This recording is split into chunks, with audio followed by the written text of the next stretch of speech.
আসসালামু আলাইকুম প্রিয় খামারি ভাই ও বন্ধুরা, আপনারা যে যেখান থেকে দেশ কিংবা প্রবাস থেকে কাছে কিংবা দূরে আপনারা যেখান থেকে আমার এই ভিডিওটি দেখতে পারতেছেন, আমি সবাইকে জানাই ঘাস টিভি বাংলা চ্যানেলের পক্ষ থেকে আন্তরিক শুভেচ্ছা এবং অভিনন্দন। এই যে আমার সামনে যে ঘাসটা দেখতে পারতেছেন, এই ঘাসটার নাম হচ্ছে ইন্দোনেশিয়ান স্মার্ট নেপিয়ার ঘাস, গরু ছাগলের প্রিয় ঘাস। এই ঘাসটা যদি আপনি একবার জমি চাষ করে রোপণ করেন তাহলে কমপক্ষে 5 থেকে 6 বছর আপনি এই ঘাসটি খাওয়াতে পারবেন। পাতাযুক্ত নরম রসালো স্বাদযুক্ত ঘাস।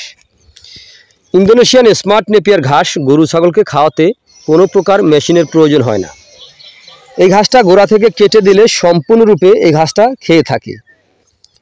যে দেখতে পাচ্ছেন জমিটায় প্রচুর পরিমাণে ঘাস রয়ে আছে, প্রচুর পরিমাণে ঘাস হয়ে আছে। তো এই ঘাসটা একবার কাটার পরে কি পরিমাণে চারাগুলি গজিয়ে থাকে চলেন আমরা একটু দেখে আসি। এই যে আমার পাশেই আবার জমি রয়েছে, এই যে দেখেন এই জমিটার ভিতরে যে ঘাসটা হয়েছিল এই ঘাসটা কিন্তু কাটা হয়েছে। দেখেন এই পাশে আর এই পাশে দেখা যাচ্ছে এখানে হাঁটার রাস্তা, মানুষ যাতায়াত করে, এই কারণে মাঝখানে ফাঁকা জায়গা রয়ে গেছে।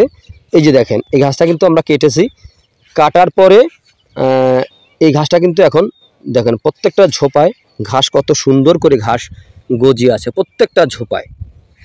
তো মাঝখানে দেখতে পাচ্ছেন একটু গত দেখা যাচ্ছে, এটা আমরা এখান থেকে মাটি কেটে আমরা এখানে বেড তৈরি করেছি যাতে বৃষ্টির পানি অথবা জোয়ারের পানি আটকিয়ে না থাকে।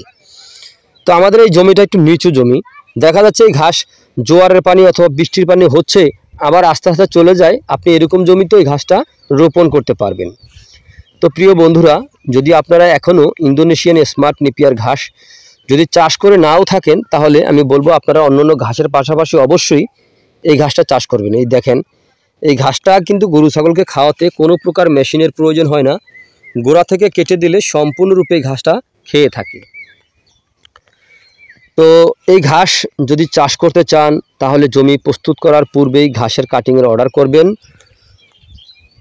অর্ডার করলে এই ঘাসের কাটিং যখন আপনি হাতে পাবেন তারপরে নিয়ে রোপণ করবেন। এই ঘাসটা একটি উন্নত জাতের উন্নত মানের ঘাস। এই ঘাসটা কিন্তু মূলত আমাদের বাংলাদেশের না, এই ঘাসটা মূলত ইন্দোনেশিয়া থেকে এই ঘাসের বীজটা আমাদের বাংলাদেশে এসেছে। এখন বাংলাদেশের প্রতিটা জেলা উপজেলার আনাচে কানাচে অনেক জায়গায় চাষ হচ্ছে, কারণ এই ঘাস গরু ছাগলকে খাওয়াতে মেশিনের প্রয়োজন হয় না।